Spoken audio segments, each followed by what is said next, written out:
نیکی کا راستہ۔ اسٹاپ پر اکثر لیفٹ لینے والے کھڑے نظر آتے تھے۔ میرے پاس موٹر سائیکل تھی چونکہ شہر میں اکثر لوٹ مار کی واقعات ہوتے رہتے تھے، اس لیے میں ڈر کے مارے کسی کو اپنے ساتھ نہیں بٹھاتا تھا۔ پھر 8 جنوری 2018 جدون ادیب۔ جب میں دفتر سے گھر لوٹتا تو اسٹاپ پر کئی لوگوں کو لفٹ کا انتظار کرتے پاتا۔ جب سے آبادی کے درمیان سے ایک نیا راستہ بنایا گیا تھا، لوگوں کو آنے جانے میں بڑی سہولت ہو گئی تھی، مگر یہ راستہ زیادہ ہموار نہیں کیا جا سکا۔ اس سڑک پر چڑھائی زیادہ تھی، خاص طور پر چھوٹی گاڑیوں کو سڑک عبور کرنا مشکل ہو جاتا تھا، اس لیے رکشے ابھی اس سڑک پر نہیں چل سکتے تھے۔ اس لیے اس اسٹاپ پر اکثر لیفٹ لینے والے کھڑے نظر آتے تھے۔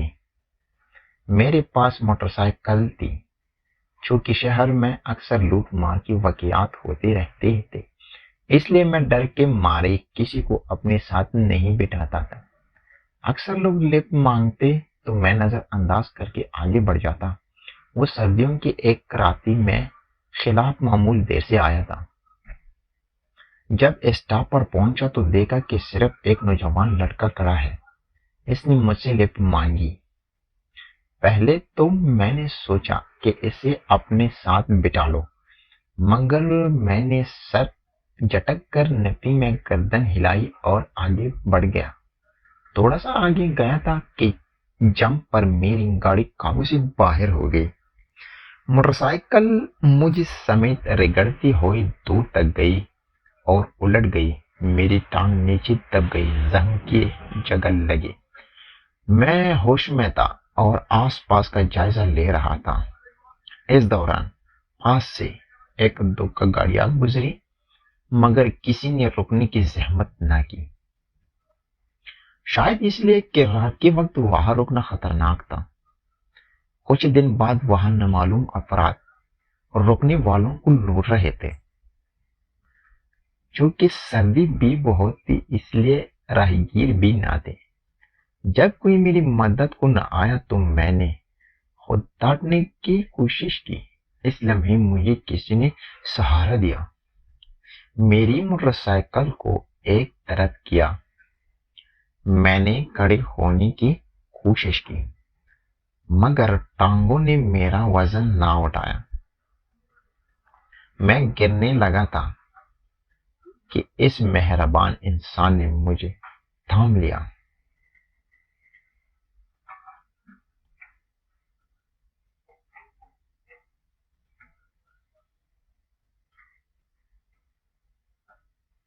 جاری ہے۔ اب میں نے دیکھا کہ یہ وہی نوجوان تھا جس نے مجھ سے لفٹ مانگی تھی۔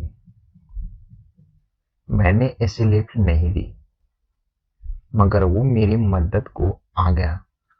پھر اس نے فون کر کے ایمبولینس منگوائی۔ تب تک کچھ اور لوگ بھی وہاں آ گئے۔ ایمبولینس آئی تو مستعد ڈرائیور نے اسی نوجوان کی مدد سے مجھے اسٹریچر پر لٹایا۔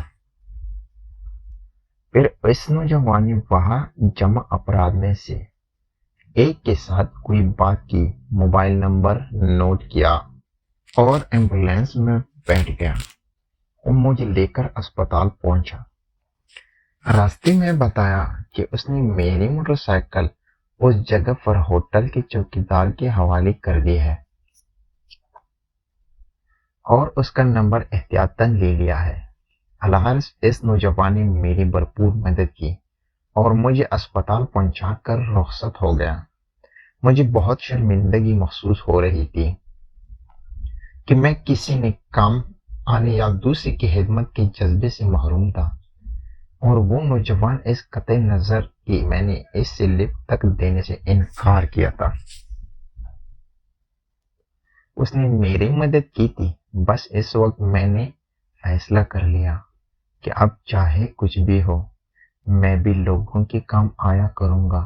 خاص طور پر موقع ملا تو اس نوجوان کے احسان کا بدلہ ضرور چکاؤں گا۔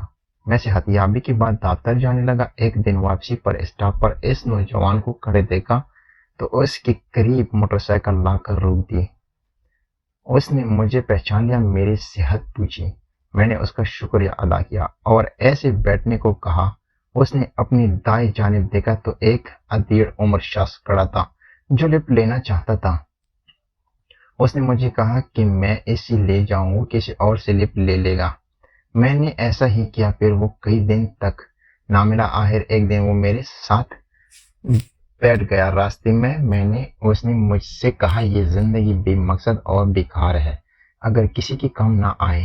تو اس نے مجھے تاکید کی کہ میں روزانہ جاتے ہوئے کسی نہ کسی کو بٹھا لیا کروں، انہیں کے ضائع نہ ہونے دو۔